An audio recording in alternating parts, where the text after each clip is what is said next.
Welcome to the Do Drums podcast. Yes, where we do drums, but that's not all we do because we're musicians too. I literally just remembered. Thank you. You forgot last episode, didn't you? I forgot. Why? Because we were talking about everything and anything else that wasn't drums. I think we should let them know that we're recording 2 in one day. I mean, we're in the same dedicated. clothes, they should see. We're that dedicated to the cause. Get me? Called it dedication, all right. Why are you so much higher than me? I'm exactly the same as I was before. Yeah, well, I guess I'm going to look back in the last episode and like, oh, he's much higher than me. Oh, this is better now. No, not again. I'm your host, Robert McIntosh. We also have Nathan Green.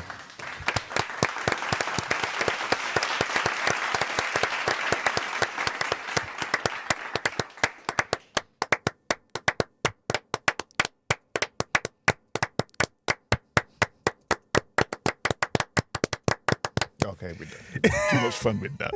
Too much fun. Today's quote is from Benny Greb.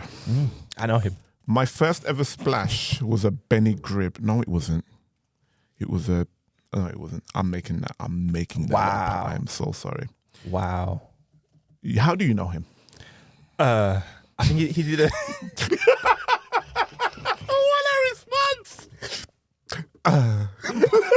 I wasn't expecting you to ask that. That's why.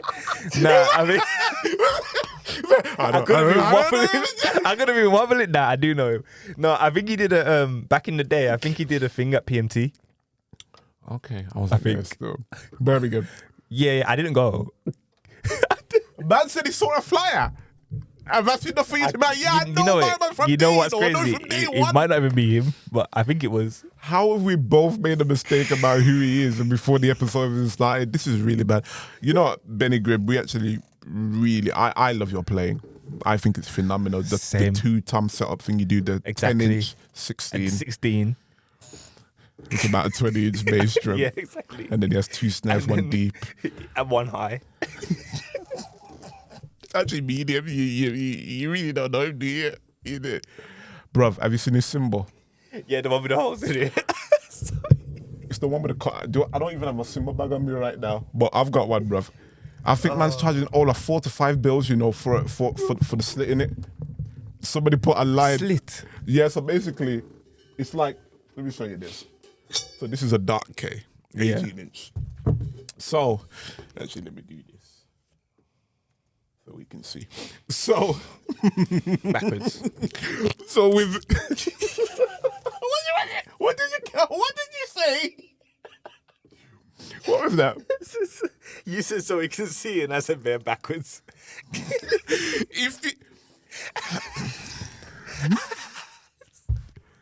Is that better for you?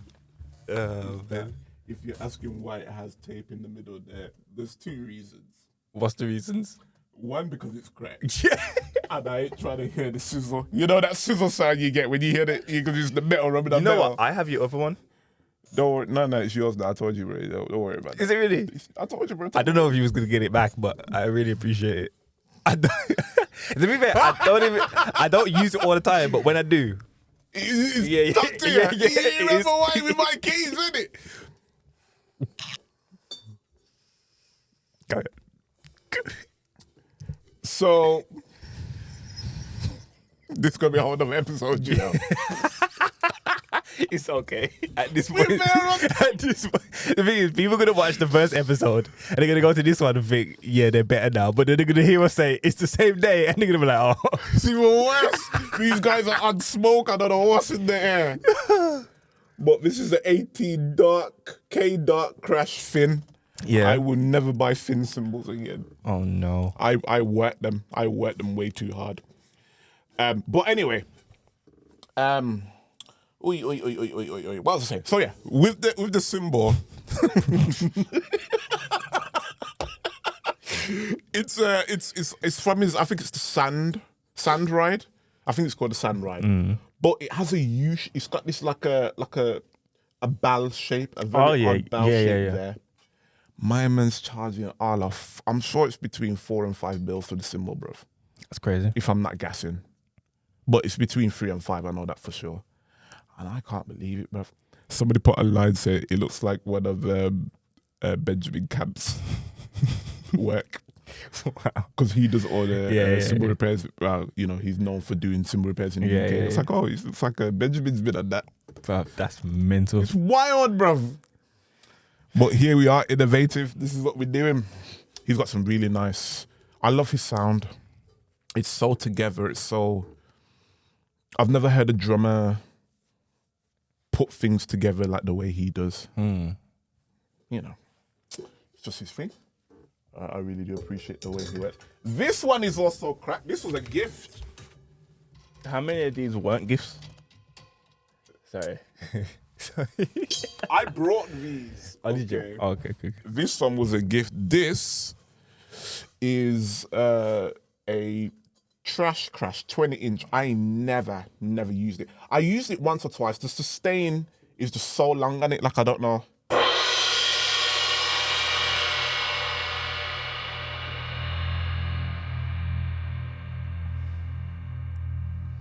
Yeah, that's a long thing. It's not really usable for the stuff I play. Maybe you, for the festival and stuff that you use, I think it would be perfect. For a big stadium. For a big stadium. I don't do those. I mean, you for the festivals that you do, perfect, I think. You do some larger venues. Yeah, for a larger venue, that'd be nice. There's a... Could use it as a main crash, maybe. I think the person... I don't know. Anyway, the person who gave me wasn't using it. And there is a crack on one of these holes. I don't know how I cracked it because I wasn't even using it. But yeah, right there. Oh, yeah. Yeah. I I don't think the camera's going to see it. Nah, it's not going to... It doesn't matter how close I get. I don't think they're going to see that, but it's right. Right. Yeah. Oh, I'm not even... Wrong camera. No, ain't going to happen. But yeah, so that one also has a crack in it. This one doesn't though. The ride? Yeah. I would hope not. I ain't gonna, you know what?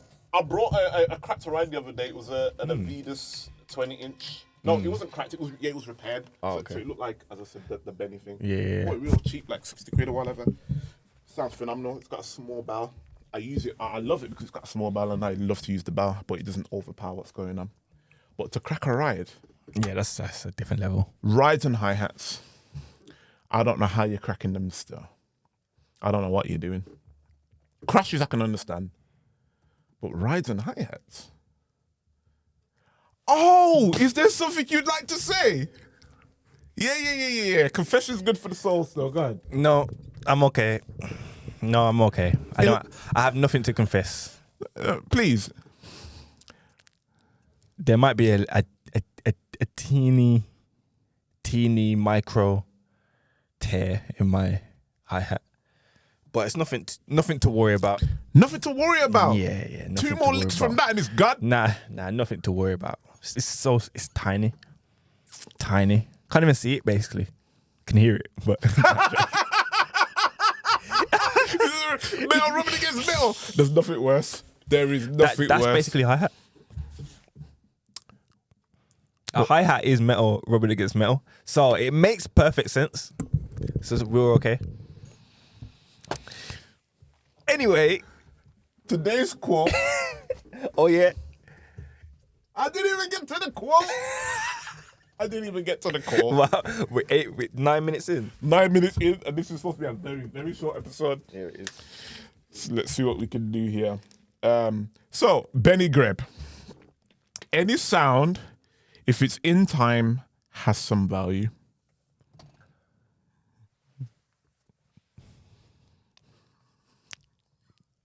Would you care to elaborate? You know what's crazy? You know what I just thought to myself? The thing is, yeah, Please. is like, let's say like I ever become super successful. Yeah. Any kind of interviewer that we look up to, Drumeo, any of these things, I'm gonna be blacklisted. I'm gonna get blacklisted. Drumbo? Why? Blacklisted, bruv. Why? Because other drummers really just be saying stuff in it. They really just, so anything, as long as any sound, is that what he said? Any sound as long as it's in time. Any sound, if it is in time, has some value. What if it's out of tune? How are we defining out of tune, especially when it comes to drums? It said sound. It did say sound. And is it about drums? He's a drummer, so you would assume. We're so? drummers. Some of us are whole artists over here, singing on Instagram. Exactly. Nathan Green on Instagram. And that's Nathan Green with an E on the end. Get me? There's only one. There's only one Nathan Green on Instagram with an E on the end. Really? Yeah, I got onto Instagram early enough to get my name. My guy. Yeah. There's a million Robert McIntoshes. Yeah. That's not my handle anyway. It's a Ram Sound. Ram Sound. Underscore. Because somebody else already took the one without the underscore. So here we are. Okay. Have to make it work. So yeah, any sound is what has value. it has value as long as it's in time. Okay. So I'm just gonna be making up noise on my next gig. That's what you do anyway. Thank you, Benny Green, for that Yes. quote. Thanks, Benny. If it's true. The thing is, all of these guys that you quote are actually phenomenal people and players. Yeah. We're just taking a mic. We are gaslighting them. I'm not gaslighting. He was just saying stuff. But it's probably a quote that's been taken and we're misusing it out of context severely. So badly. But I enjoy it.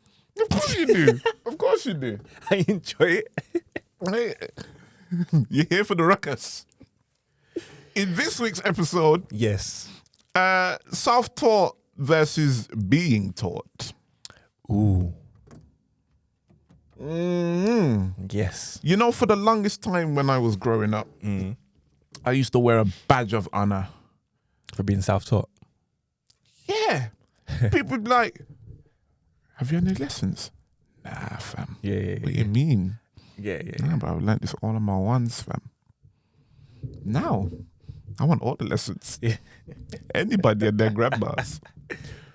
For me, this is such a big topic because self-taught, I get what it means by the sense of you didn't have formal lessons. You didn't choose a drum tutor and you didn't sit with them for weeks and months and years working through a grade system or just, doing that stuff. Yeah. That's what we mean by being taught. Self-taught is you found it whichever way you could. Mm-hmm. So listening to tapes, vinyls, CDs at this time as well, YouTube, TikTok, social media, any social media. Well, that's what it is now, isn't it? Yeah. People are learning drums mostly on YouTube, TikTok, and on online platforms. Mm-hmm. Self-taught. Oh, okay. There's an analogy actually that I use that I heard one day. I can't quote it from who told me, but if you imagine learning drums is like an art gallery where you can go into the art gallery and you can look around yourself, and that's great. And you can pick up things 100%. However, if you get that tour guide and they give you the history, the understanding, the stuff that you wouldn't get from just looking at the photo, then you have a potential advantage just because. Yeah. That doesn't mean that it's just like, no, you have to be self-taught or no, you have to have formal lessons. There are phenomenal drummers that we know that didn't have lessons because it's all somewhat starting from somewhere and then it obviously grew into something else, whatever genre it is. So that's the kind of way that I explain it to, like, so if somebody says to me, why would I have drum lessons now? Like, why would I take drum lessons? And I say to them, well, again, it's like going to an art gallery. You can go to the art gallery and you can take a look at whatever you want and that's fine. But having somebody to guide you, show you all these individual things is a good thing. Yeah. That makes a lot of sense. But then, so what? So obviously you said that you, how do you word it? That you were kind of boastful in the fact that you was mainly self-taught. Mhm. Was you always self-taught, or did you have any kind of lessons?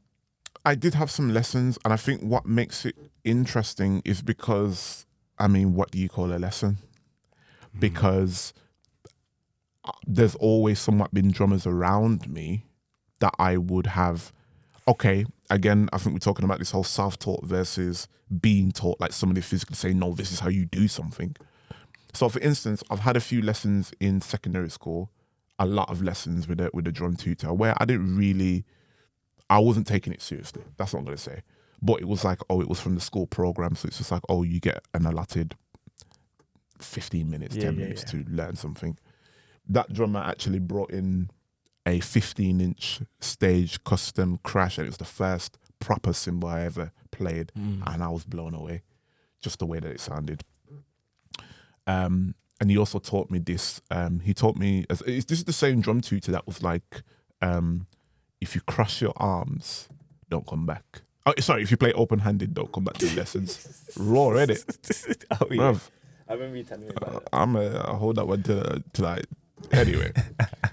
But yeah, this same drum tutor taught me this, and I realized now because I was watching the Steve Gadd videos, and he taught me this pattern that Steve Gadd would play, and it opened up my coordination. Then I didn't even understand what was going on. So again, I had a few lessons with a drum teacher. There's one drum tutor I had that just taught me how to read, and that was just a waste of time because I didn't have any passion for it. Yeah. So I just saw drum dots on the stave. I wasn't going home and studying this.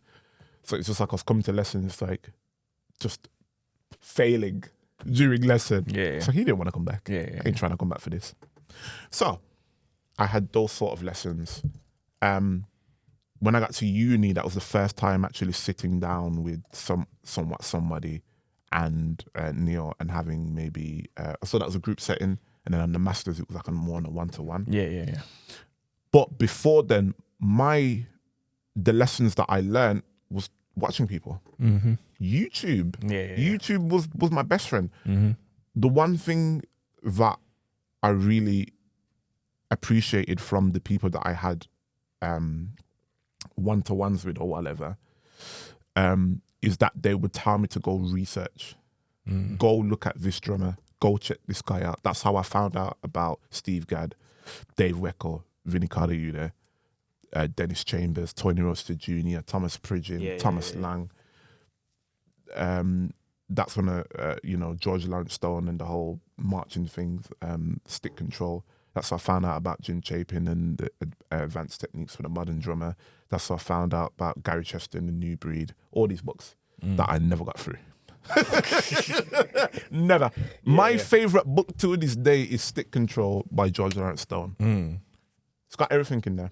Every singles, doubles, flams, drags, multiple bounce roll. It's all in there. It's all in there for me. And to be honest, actually on the list of like best drum books of all time, I think there's 25 of them. That's at the top. Oh, nice. He came out with another book called Rebounds and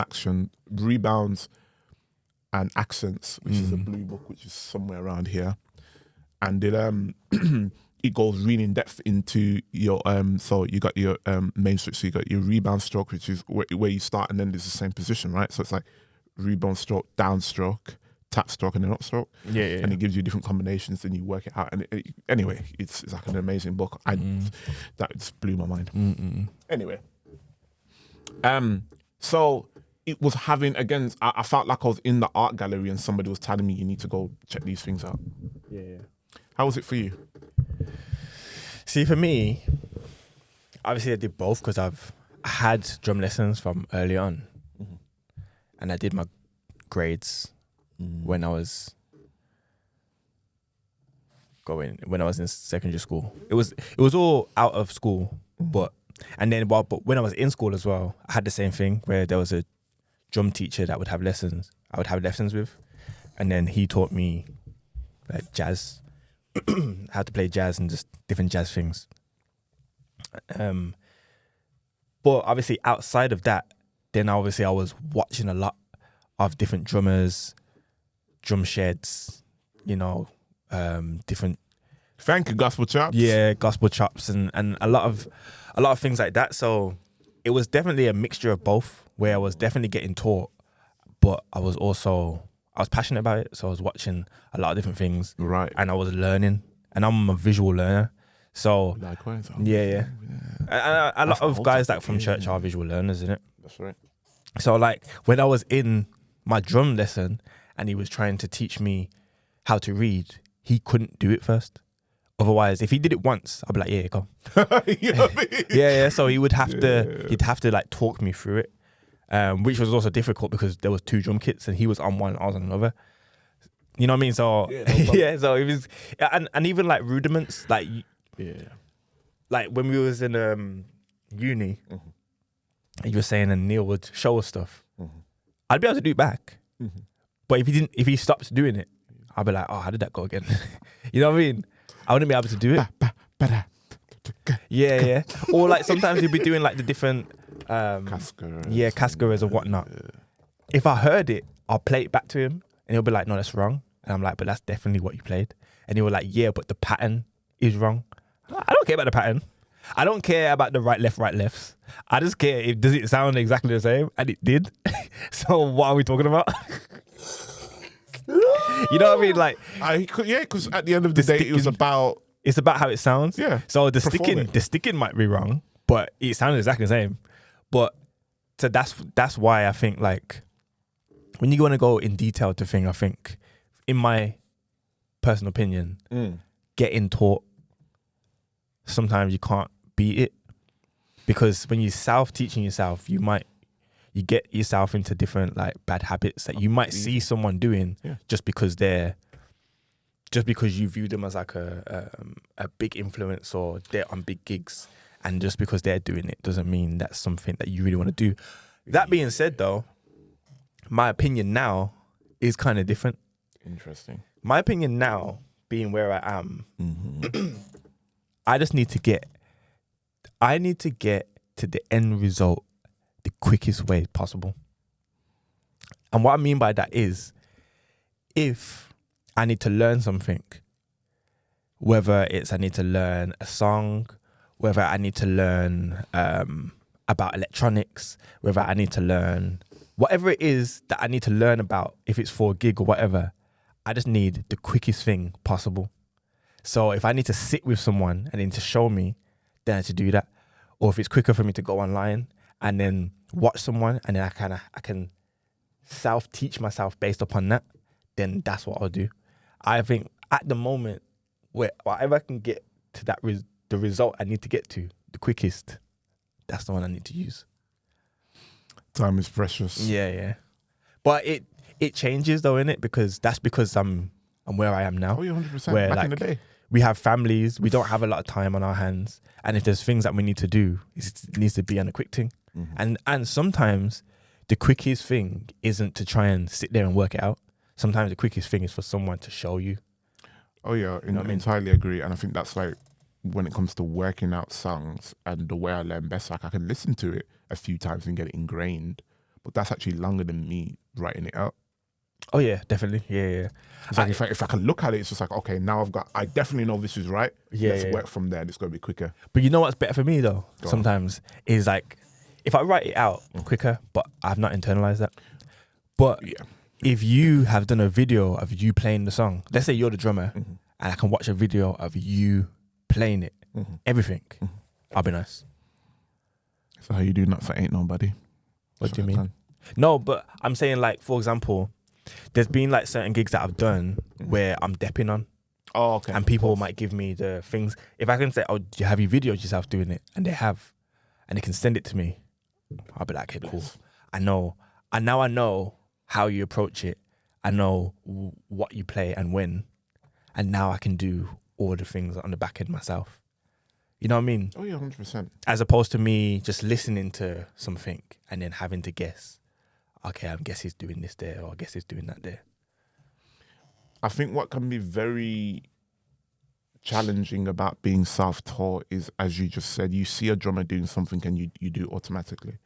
Not knowing that sometimes there's a reason why they're doing it, but it's not the most economical way ergonomical way of doing it for yourself, because everybody's got a body type. I'm gonna set my drums up slightly different in order for me to achieve that, but that can only come through repetition and doing stuff. And as you get older, your body grows and whatever, and your ability grows from the repetition and stuff. So I find that one of the things that kept me stuck when I was younger is exploring everything. And what I mean by that is exploring all the options and spending time doing that instead of sticking to one thing and just going ahead with that, because I was always trying to advance. And it's funny because the stuff that I revert back to now, it's just like, yeah, but I learned this in my teens, and that's crazy. Yeah. Like, for instance, I'll give you an example. So I play a lot. I used to play a lot of heel up. I still do, but I used to play a lot of heel up. And heel up is, oh my goodness. Let me see if I can do this. All right. So this is going to make sense. It's going to make no sense. I don't even have the, I do actually. So,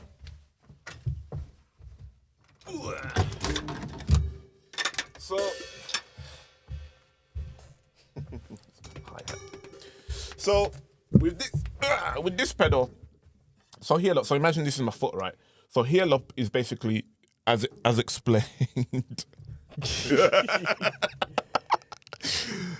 This is gonna be better. Yeah. So imagine this is your foot, right? So your foot's coming up. Yeah. So anyway, my heel up was basically means I'm playing like this, and when I'm pushing down the bass drum pedal, I'm doing this, and it's usually mostly from an ankle. You do use your the whole leg as well, but it's mostly from like you can get faster like doubles from just using the ankle. Heel down is when your heel is down. Explain it, and then you just pushing with your toes. With literally still using your ankle, but yeah, it's a little bit slower, I find, and a little less power somewhat. This is just my opinion. So I abandoned somewhat playing heel down for playing heel up, and that was all I was doing for everything. And that's cool, but there's certain things in certain genre where actually playing heel down is better, because I've noticed that when I play heel down on my right and left, both left leg and right leg, is that when I'm going to play a fill, I'm more stable because there's something anchoring me. So I feel more comfortable doing that. Okay. Just my opinion. But that's something I learned ages ago, but I abandoned it. Oh, okay. Yeah. Now I've come back to it. Okay. 15 plus years later.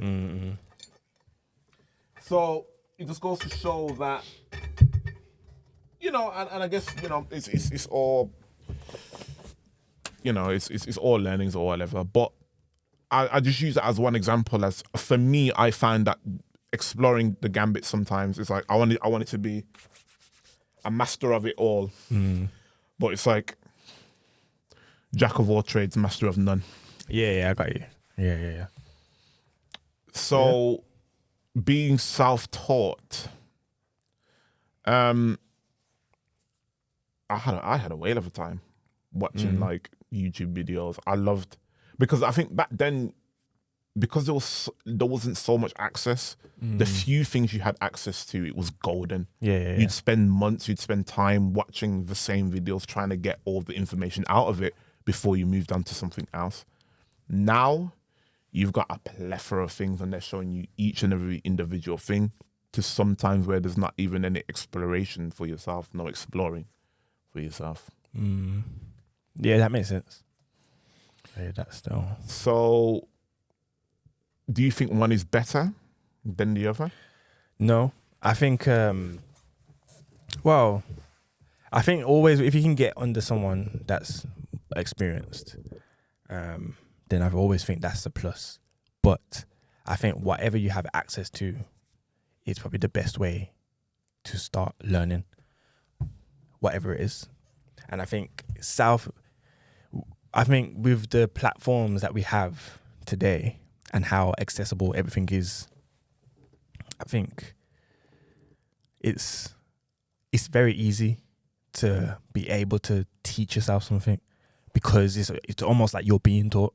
That's right. You know what I mean? Yeah. You're able to watch so many different things, and so many different people have so many different courses or lessons online where you can actually be taught by yourself, essentially.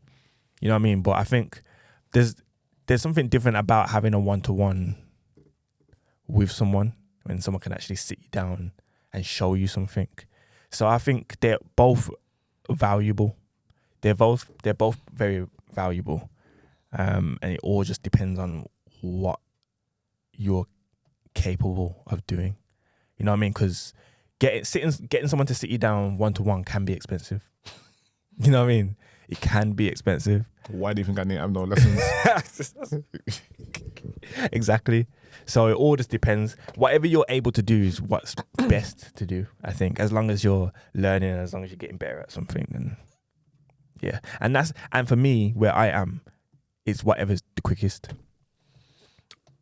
Yeah, hands down, I agree.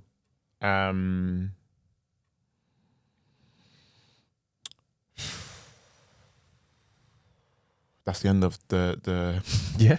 yeah. To be fair, Short and sweet. Well, yeah, that's what 31 minutes 20. Perfect. Not bad. No. Perfect. I mean, after I edit it might not be that, but okay. Wow. Even better. Even better. Even better.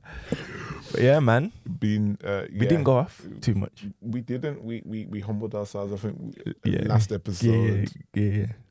It's just dropping the setting in the last episode. We let our heads stick us still. Hilarious. But yeah, self-taught. So just for me, whether you're self-taught or whether you're self-taught or whether you're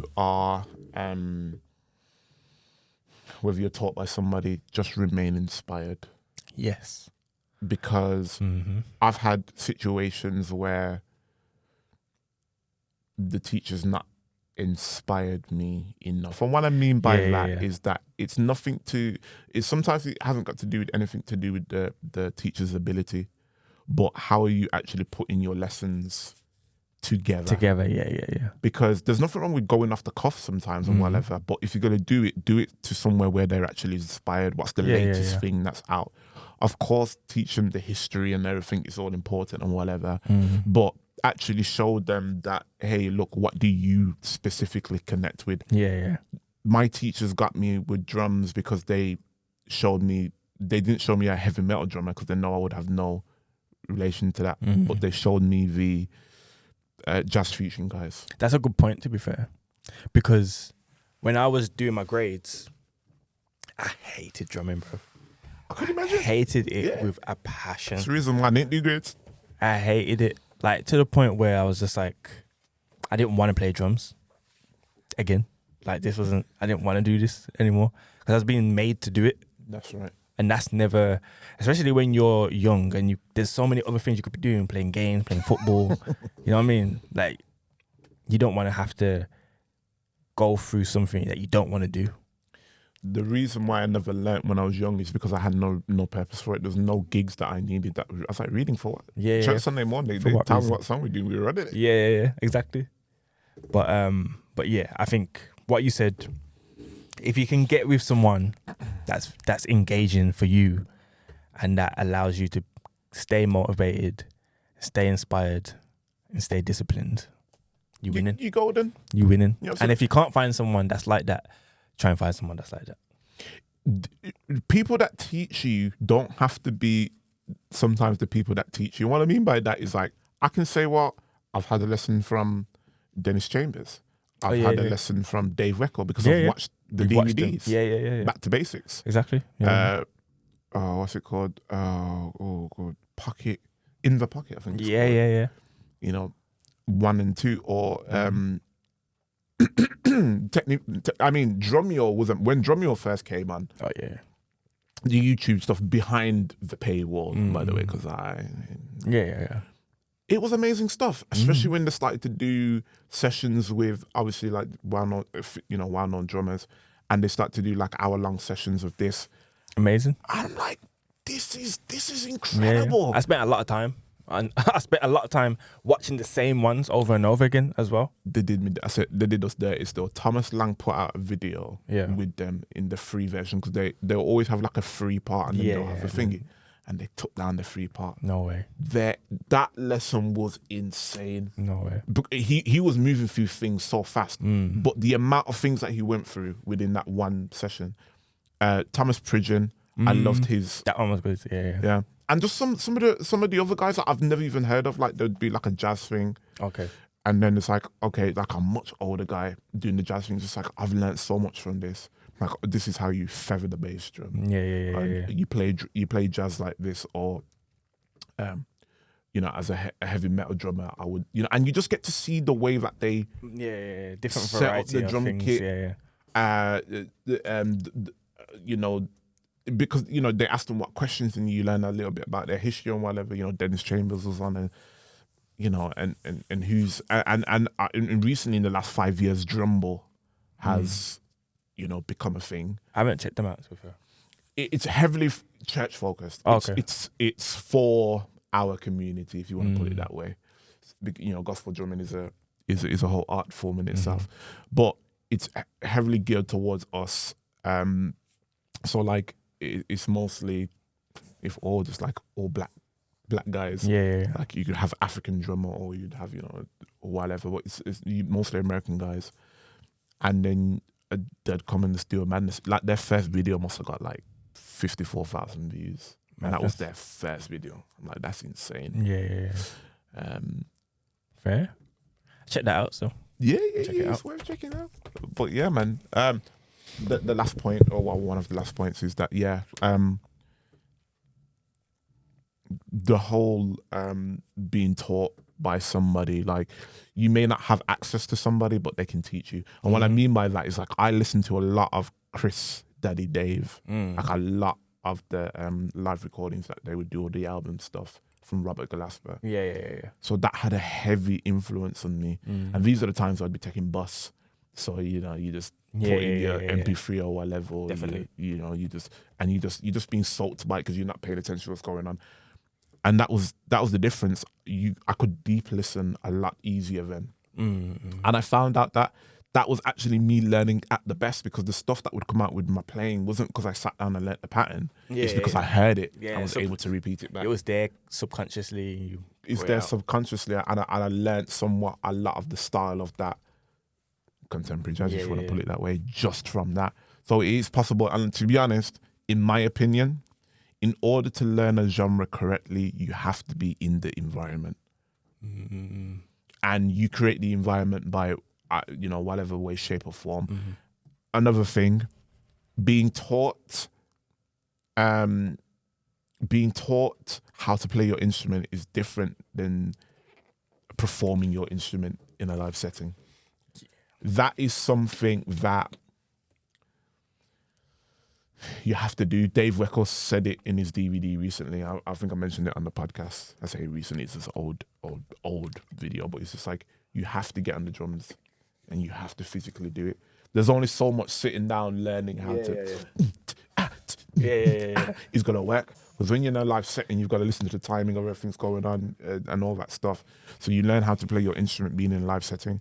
Now that's a whole different kettle of fish, because that's become somewhat harder now than it's ever been. Why? Spaces to perform.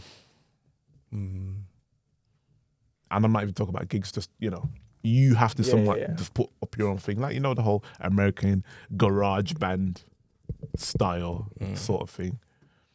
So, and that's why, church was, and it is an amazing place, because it was an opportunity to play as much as you liked. Yeah. So I hear that still. Those are my few pence. Yeah, that was good. All right, cool. In summary,